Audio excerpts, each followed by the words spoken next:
여러분 안녕하십니까? 부동산 갭투기 의혹과 재산 허위 신고 논란으로 더불어민주당 세종갑 이영선 후보의 공천이 취소됐습니다. 민주당은 어젯밤 공지를 통해 이 후보가 재산 보유 현황을 허위로 제시한 점이 선관위 재산 등록과 갭투기 정황이 자체 윤리감사를 통해 밝혀졌다며 이 후보를 제명하고 공천을 취소했다고 밝혔습니다. 이재명 대표는 이 후보가 갭투기로 국민들에게 절망감을 주고 심지어 공천 심사를 하는 당과 국민을 속였다며 팔 하나를 떼어내는 심정으로 공천 철회 조치를 내렸다고 밝혔습니다. 총선 후보 등록 마감 이후 공천이 취소됨에 따라 세종갑은 민주당 후보 없이 국민의힘 류재화, 새로운미래 김종민 후보 간의 양자 대결로 치러지게 됐습니다. 평화와 통일의 상징 독일 베를린 장벽, 지난 1993년 대전 엑스포 당시 철거된 장벽 일부가 대전시에 기증돼 대전에서도 이를 관람할 수 있는데요. 지금은 장벽 곳곳이 낙서로 도배된 채 수십 년째 흉물로 방치되고 있습니다. 조영준 기자입니다. 45km 길이의 두꺼운 콘크리트 담장이 시민들에 의해 붕괴됩니다. 지난 1989년 동서베를린 경계선에 세워졌던 베를린 장벽이 무너지는 장면입니다. 이렇게 철거된 장벽 중 일부는 1993년 대전 엑스포 당시 독일의 기증으로 대전시에 들어왔습니다. 하지만 30여 년이 지난 지금 너비 1.2m, 높이 3.6m의 장벽 7점 곳곳에는 균열이 가 있고 적나라하게 드러난 철골은 세월의 흐름을 짐작케 합니다. 베를린 장벽은 이후 엑스포 공원 일대를 전전하다 지금은 이렇게 대전 통일관 앞 공터에 횡하니 놓여진 상태입니다. 정체불명의 낙서만 가득한 채 작은 입간판 하나를 빼곤 이렇다 할 홍보 문구도 없이 사실상 방치되고 있습니다. 관광객들도 많이 오시더라고. 깔끔하게 해놔서 좋다고 이렇게 이미지가 좋아야 되는데 왜 저렇게 해놨지 하는 생각을 가질 때가 있어요, 저도. 대전관광공사가 매년 책정되는 시설 유지비 등으로 장벽을 포함한 기념물들을 관리하고 있는 상황. 지정된 문화재나 문화유산이 아닌 경우에도 보다 세심한 관리가 필요하다는 지적이 나옵니다. 근데 이제 아쉽게도 근대 문화유산이라고 하는 것들이 사실 어떤 제도적인 틀 안에서 이제 보호받지 못하는 경우에는 쉽게 이제 도시 개발이나 도시가 변화하면서 이제 훼손되거나 이제 없어져가는 그런 상황들이 많이 발생을 해요. 대전관광공사는 지역 내 다른 박물관으로의 이전 계획을 검토하는 등 활용 방안을 모색하고 있습니다. 대전에 또 베를린 장벽이 있다는 게 또 하나의 뉴스거리가 될 수 있으니까 많은 사람들한테 홍보해서 평화의 의미를 되새겨 볼 수 있도록 많이 활용할 예정입니다. 이와 함께 관람객들의 낙서 등 장벽의 추가적인 훼손을 막을 방안도 마련하기로 했습니다.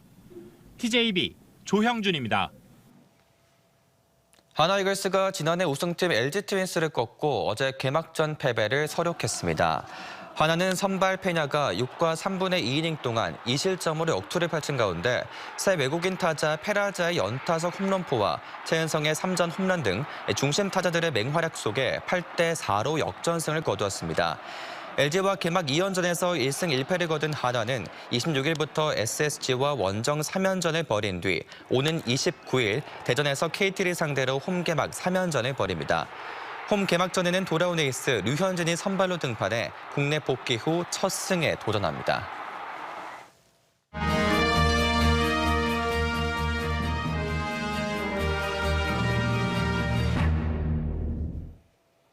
(4월) 총선 주요 격전지를 점검하고 후보들의 면면을 살펴보는 선택 2024, 오늘은 천안을입니다.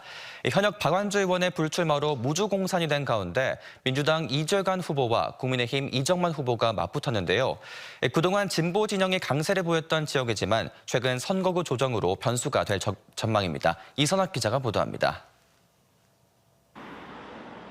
천안 서북쪽 도심과 성거 직산 등 농촌 지역을 포함한 천안을은 대표적인 도농복합 선거구입니다. 1996년 15대 총선 이후 보수 진보가 번갈아 당선됐지만 19대부터 3번의 총선에서는 모두 민주당이 승리하며 진보 강세를 보였습니다. 하지만 3선의 현역 박완주 의원이 총선 불출마를 선언하면서 무주공산이 된 상황. 더불어민주당에서는 우여곡절 끝에 정통 행정관료 출신인 전 행안부 소총심사위원장 이재관 후보가 본선에 진출해 표밭을 다지고 있습니다. 이 후보는 천안을 100만 특례 도시로 지정해 많은 기업들을 유치하고 젊은 층 일자리를 만들어 수도권과 세종을 연결하는 중부권 중심 도시로 만들겠다는 청사진을 제시했습니다. 결국 좋은 일자리거든요. 이런 일자리를 만들기 위해서는 정부와 자치단체가 서로 협력하는 어떤 그런 과정이 필요합니다. 천안시를 저는 그 자율권이 보장되어 있는 그 더 특례 권한이 부여되어 있는 그런 특례시 지정을 제1공약으로 추진하고자 합니다. 국민의힘에서는 천안지검장 출신 법률가 이정만 후보가 지난 총선에 이어 다시 본선에 올라 4년간 지역구를 누빈 진정한 지역 일꾼임을 내세워 한 표를 호소하고 있습니다. 이 후보는 주민들의 삶의 질 향상에 집중하며 아트센터와 어린이 융복합 테마파크, 도시형 트램 건설 등 문화와 예술 교통 등 획기적인 도시 인프라 확충을 내걸었습니다. 문화, 교통, 예술 이 세 가지 인프라를 대대적으로 좀 보완을 하려고 합니다. 성성 호수공원 주변에 미술관, 아트센터 이런 거를 짓고 교통 문제 관련해서 우리 천안시에 트램을 설치하려고 합니다. 전통적으로 천안을은 진보 진영이 강세를 보였지만 최근 선거 구조 조정으로 젊은 유권자 비율이 74%에 달하는 불당동 지역이 천안병으로 편입되면서 표심의 향방을 가늠하기 어려워졌습니다. 특히 현역 의원이 불출마하는 데다 다른 선거구와 달리 군소정당이나 무소속 후보가 없어 보수와 진보의 치열한 진검승부가 펼쳐질 전망입니다. TJB 이선학입니다. 충남 선거관리위원회는 제22대 국회의원 선거와 관련해 선거구민에게 음식물을 제공한 혐의로 예비후보자의 자원봉사자 A씨와 선거구민 B씨를 대전지검 서산지청에 고발했습니다. 이들은 지난달 초 관내 식당에서 선거구민 30여 명에게 50만 원 상당의 음식물을 제공한 혐의를 받고 있습니다. 중장년층 등 비교적 이른 나이에 치매에 걸리는 조발성 치매 환자가 최근 10년 동안 3.6배나 늘어난 것으로 나타났습니다. 노인성 치매보다 진행 속도가 빠르고 발병 시 경제활동에도 큰 영향을 미치는 만큼 조기 진단이 무엇보다 중요하다고 하는데요. 이성철 개곤의학 전문 기자가 증상과 예방법에 대해서 자세히 알려드립니다. 흔히 65세 이상의 고령층에게서 주로 발병하는 것으로 알려진 치매. 하지만 최근 4에서 50대 중장년층에서도 치매 환자가 급증하는 것으로 나타났습니다. 65세 전에 치매가 발병하는 것을 조발성 치매 혹은 조발성 알츠하이머라고 하는데 지난 2009년 17,000명 수준이던 환자가 10년 뒤 6만 3천여 명으로 3.6배나 증가했습니다. 전체 치매 환자의 8% 수준입니다. 조발성 치매는 노인성 치매에 비해 빠르게 진행됩니다. 또 기억력 감퇴부터 시작해 운동 능력, 성격 장애가 차례대로 나타나는 노인성 치매와 달리 조발성 치매는 다양한 증상이 순서 없이 찾아오는 게 특징입니다. 젊은 환자일수록 사고와 관련된 뇌손상이 많겠고 기억력 감퇴뿐 아니라 언어장애, 운동, 이상행동 등 임상 증상이 다양할 수 있습니다. 발병 원인과 조발성 치매 환자의 급증 이유는 아직 명확히 밝혀진 것이 없습니다. 다만 국립보건연구원의 연구 결과 유전적인 특징이 뚜렷한 것으로 조사됐습니다. 가족 중 이른 나이에 치매에 걸렸다면 자신도 더욱 주의해야 합니다. 특히 조발성 치매 환자들은 경제활동을 활발히 하는 연령층이기 때문에 발병 시 가족들이 경제적 어려움에 처하게 되는 경우가 많습니다. 때문에 기억력 감퇴 등 조금이라도 의심된다면 조기 진단을 받아 병의 진행을 늦춰야 합니다. 자신이나 가족의 치매가 의심되는 경우 전국 보건소에서 무료로 시행하는 간이 선별 검사를 받으십시오.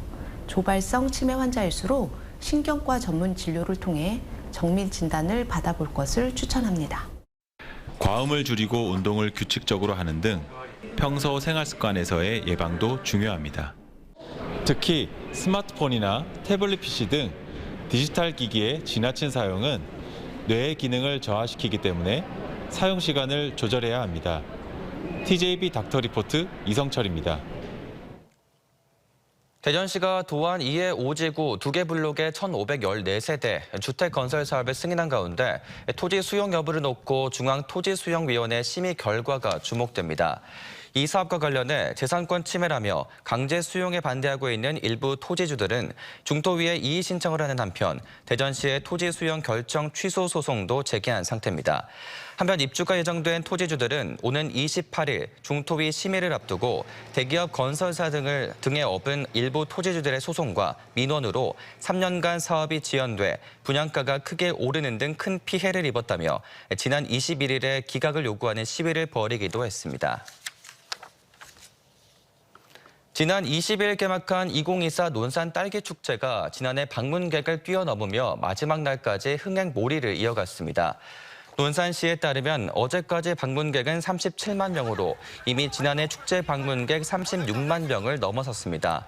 딸기 수확과 헬기 탑승 등 축제 대표 프로그램은 물론 새롭게 선보인 딸기 과학 퀴즈존과 딸기 조격장 등 25개 체험 행사 등 볼거리와 즐길거리를 대폭 늘린 게 유효했다는 분석입니다. 충남도와 논산시는 딸기 산업과 관광 콘텐츠를 결합한 새로운 비즈니스 모델 창출을 목표로 2027년 논산 세계 딸기 산업 엑스포를 추진 중입니다. 오는 29일부터 31일까지 대전 동구 대청호 벚꽃 한터와 오동선 벚꽃길 일원에서 2024 대청호 벚꽃 축제가 개최됩니다. 올해 6회째를 맞는 이 축제는 도심 속 힐링, 자연 속 우리를 주제로 드넓고 잔잔한 대청호와 26.6km에 이르는 벚꽃길에서 친환경 생태 축제로 진행됩니다. 29일 개막식에는 울랄라 세션 등 가수들의 축하 공연이 포함된 힐링 음악회와 어린이 뮤지컬 등이 진행되며 대청호의 자연을 보존하고 지속 가능한 생태계를 위한 다양한 친환경 프로그램도 운영됩니다.